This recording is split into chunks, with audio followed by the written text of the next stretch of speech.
Welcome to The Explainer. Today, we're doing something a little different. We are literally crashing an advanced university AI course. We've got the syllabus, the really tough assignments, and even the final exam that's used to train the engineers who are building the next generation of AI. I mean, we all use these incredible tools every day, right? But have you ever stopped to wonder how they actually work? What are the fundamental ideas that let you turn a simple string of words into a piece of art or a really coherent essay?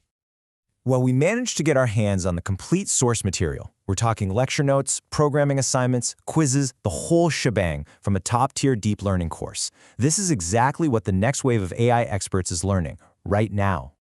So we're going to try and distill an entire semester's worth of knowledge into one fast-paced explainer.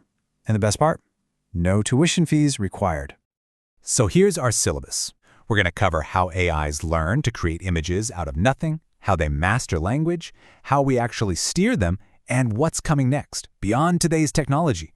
So let's just dive right in. All right, class is officially in session. Now, the first major concept these students have to get their heads around is, well, it's pretty counterintuitive. To teach an AI how to create a perfect image, you first have to teach it how to fix one that's completely destroyed. This first big topic, which students have to tackle in their coding assignments, is this wild idea. You teach an AI to create a beautiful, coherent image, not by showing it tons of beautiful images, but by teaching it how to clean up a picture that's been totally buried in static. It learns to find the signal in the noise, quite literally. So how in the world does this work? Well, the first step, something students see in their quizzes, is called the forward process. I want you to imagine taking a crystal clear photo and adding just one grain of TV static, then another, and another. You do this hundreds of times, adding just a tiny bit of random noise. That's what that little epsilon symbol represents, until the original image is completely gone, leaving you with nothing but static. But this is when the magic happens. To reverse it, the AI doesn't learn to see the final picture. It learns to predict only the static that was added in the very last step. It starts with a screen full of pure noise, predicts a tiny pattern of that static, and subtracts it. Then it does it again and again, hundreds of times. And then, almost miraculously, by only removing noise, a completely new, coherent image emerges out of that chaos. So, AIs can create images by basically reversing chaos. But how do they handle something structured, with rules, like language? Well, this brings us to the second major lecture in the course, where the core idea shifts from denoising to predicting. This is the fundamental concept behind models like ChatGPT, and it's a huge topic in the lectures. See, to generate a sentence, the model doesn't know the whole thing at once. It just predicts the very next word based on all the words that came right before it. It's called autoregressive because it's literally regressing or predicting based on its own past outputs. Now, this idea of predicting the next thing in a sequence, it's not new. Classical statistical models have done this for ages, but they were pretty simple. They'd only look at a few previous words. The lecture notes really hammer this home. The big revolution was using neural models, specifically transformers. They use a deep neural network to look at the entire previous context, which lets them understand these incredibly complex, long-range relationships in our language. And that right there is the million-dollar question. I mean, if you've got a long document, the word "it" could refer to something mentioned pages and pages ago. How does the model figure that out without just getting totally lost? Well, this leads us to the central innovation of transformers. This problem is solved by the core mechanism of transformers, something called self-attention. Think of it like this. The model is processing the sentence, "The robot was tired because it," and it gets to the word "it." It sends out a query, basically asking, "What am I?" It then compares that query to a key from every single previous word. The model learns to find the strongest match, in this case between it and robot, and gives it a really high attention score.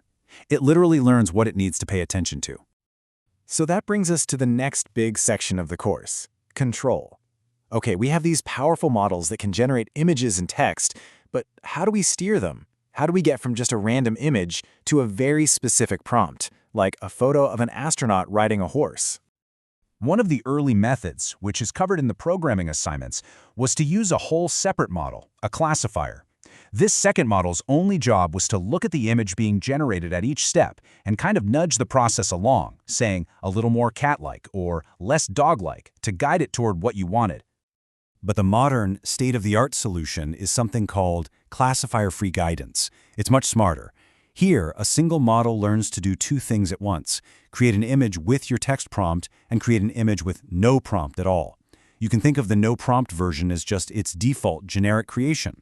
By measuring the difference between the prompted version and the generic one, the model figures out the direction your prompt is pointing, and it amplifies that signal, steering itself right toward your goal. And to get even more nuanced control, the lectures cover reward modeling. This is how you align an AI with human values. You have the AI generate a couple of different responses, you get humans to pick which one they like better, and then you train a third model, the reward model, whose only job is to predict what humans will prefer. That reward model then becomes a guide for fine-tuning the main AI, pushing it to be more helpful, harmless, and honest. So for their final project, students are asked to look toward the future, because as unbelievably powerful as transformer models are, they have one massive, growing problem that really threatens their ability to scale up. Just think about it for a second.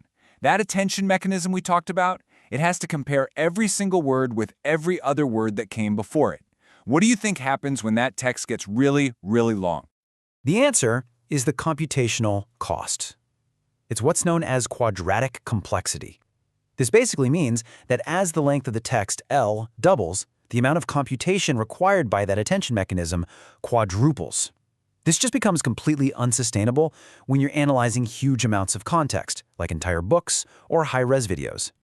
The course's most advanced lectures point to a potential successor, state-space models, or SSMs.